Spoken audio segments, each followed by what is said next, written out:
I'm like 99% sure I'm not allowed dogs in the office, so don't tell anyone. But this is my new friend. His name is Norman. Say hi, Norman.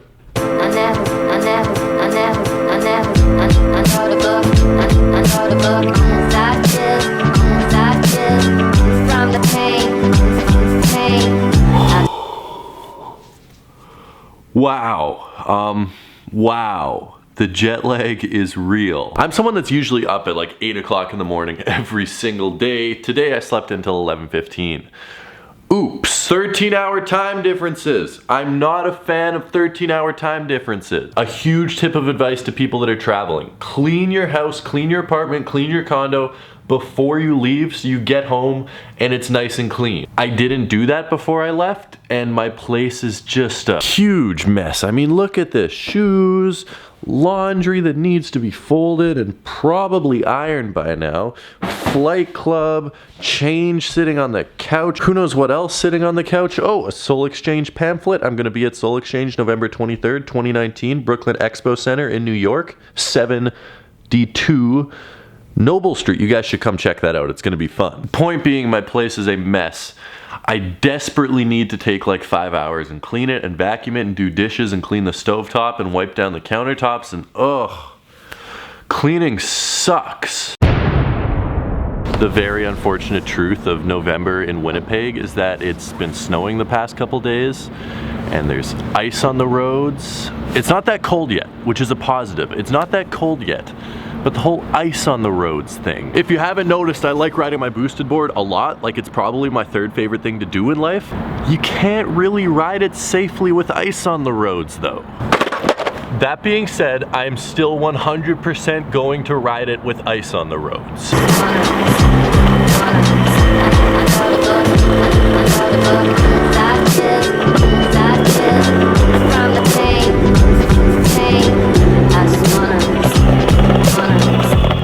See, I told you, 100% safe. Okay, this is my wallet that I've been using for the past 5 months. It's from The Ridge. It's a freaking amazing wallet. And they make other stuff too. They sent me over what quite possibly might be, did that sentence make any sense? This might be the best backpack ever. I kept the tag on just so I could see all the specs on this. It is weatherproof, waterproof. There is a charging port in the, let me reiterate this, there's a charging port in this backpack. In a backpack. Ladies and gentlemen, the future is now. You can charge your phone out of your backpack. My favorite thing besides the charging port though is the shockproof quilted laptop sleeve. I drop stuff all the time and my laptop is essentially my life.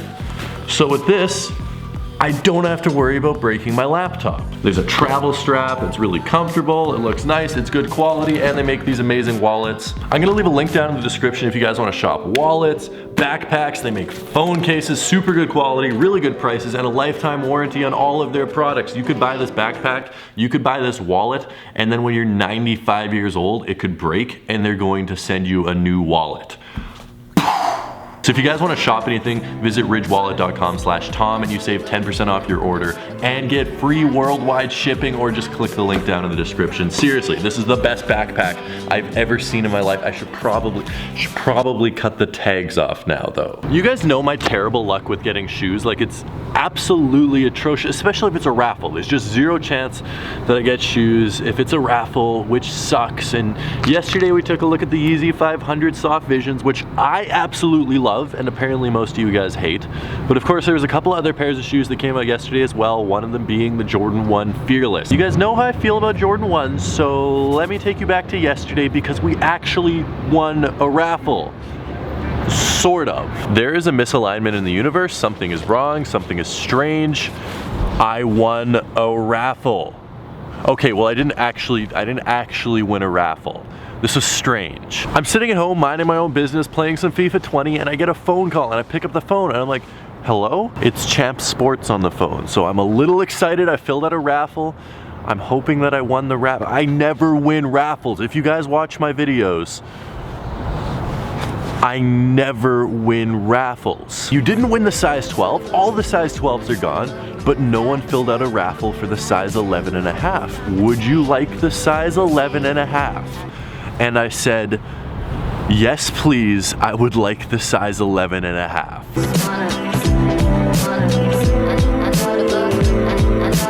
While we're waiting for the shoes, this is what we have going on in Champs. First time seeing these. These aren't terrible. You know what? I just don't like the way the tongue sits on the mid-tops, and the materials aren't the greatest. Colorway isn't that bad at all. I could actually sort of get down with these. I like that newspaper print all over them. Cool concept. And then these things, believe it or not, are reselling in the Philippines. These are at every single resale store for like $50 above retail in the Philippines. Apparently they sold out immediately. And also, I'm not lying to you, I forgot to mention this while I was out there. These things are hyped up and sell out. The Fila Disruptors sell out every single time they release in the Philippines. What in the world? Nice. I mean, this was so easy. I actually sort of won I didn't really win the raffle. And apparently, I mean, I don't think a lot of people wanted them because they're still sitting here on a shelf. If you're a size 13, those are 100% gone by the time you see this video, but they have a size 13.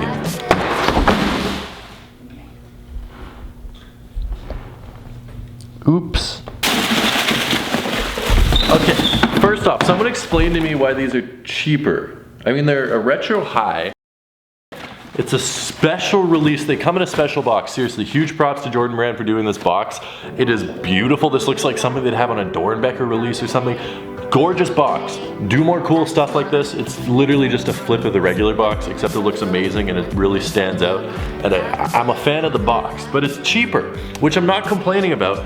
I'm just confused about. I mean, if I can save $5 or $10, I'm gonna save that money, happily. But I just don't know why it's cheaper. Besides looking at these very quickly on the shelf that was sitting outside of Champ Sports, I didn't really take a look at these yesterday. The shoes on these, see, look, there's Nike Air on them and everything, yet they're $10 cheaper.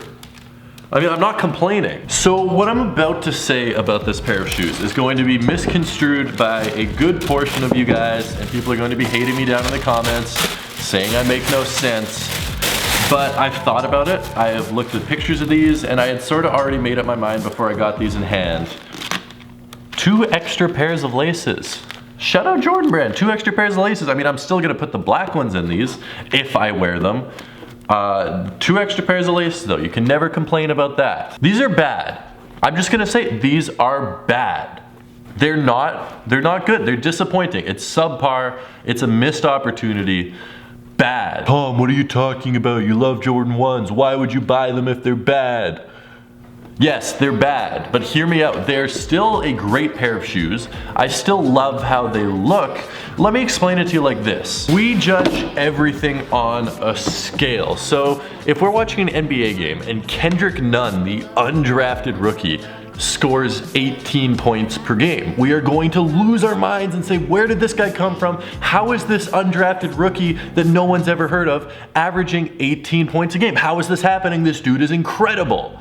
Everyone hypes him up, everyone gets very excited about him because there was little to no expectations. But if LeBron James were to do the exact same thing and average 18 points a game, people would be slandering him, saying he was washed up, saying he was a joke, saying he was the worst player in the NBA, saying it was time for him to retire. Notice how the exact same thing can be perceived completely differently based on the expectations and who is doing said thing. That is why these are bad. This is the greatest shoe ever made, and this is one of the biggest missed opportunities ever. Do you know what I see when I see this? I see the Union LA Jordan 1 spin-off completely missed. It's really just the patent leather. It's the patent leather. That is what makes this shoe bad. Now, I'm not against the patent leather on most Jordan 1s, but on this one, it's such a missed opportunity. Seriously, can you imagine if they had just done a raw, tumbled leather in this colorway? It would have been amazing. They would have resold for $1,000. It would have been absolutely incredible. By the way, this wing is also a nice touch. I mean, I'm not gonna wear it on the shoe and it makes a little difference to me, but it's just the details make a nice difference on the shoe. I'm not against this shoe at all. I'm really, really not against this shoe. I think it's a nice pair of shoes. I will probably wear these sparingly because it's patent leather. Creasing aside and all of that stuff, the shine sort of takes away. It makes it look cheaper, it makes it look more childish and more plasticky, and it's not really an everyday type of wear shoe. I like Jordan 1s because you can beat them up, you can wear them as much as you want, and the more you wear them, the better they look. With these, the more you wear them, the worse they look, just because the patent leather creases up so bad and it scuffs very easily, especially on the heel. Like if someone kicks you on the heel, it's gonna scuff up terribly. I think it just would have been so much better if they had put raw leather on top. So I'm still happy that these came out and I still really like them. But you look at like the potential of LeBron being able to score 30 points a game and this Jordan 1 being able to be incredibly amazing. And then you just knock it down and knock it down and knock it down. And I mean, 18 points per game is still good. And this Jordan 1 is still good. But when you look at what potential it had and what it could have possibly been, it's just bad. That being said, yes, I realize I still spent my money on these and I'm not complaining about this shoe. I just wish they had made it differently. The shoe, the way it is good. I like the shoe the way it is, but just knowing the missed opportunity, it makes me so sad.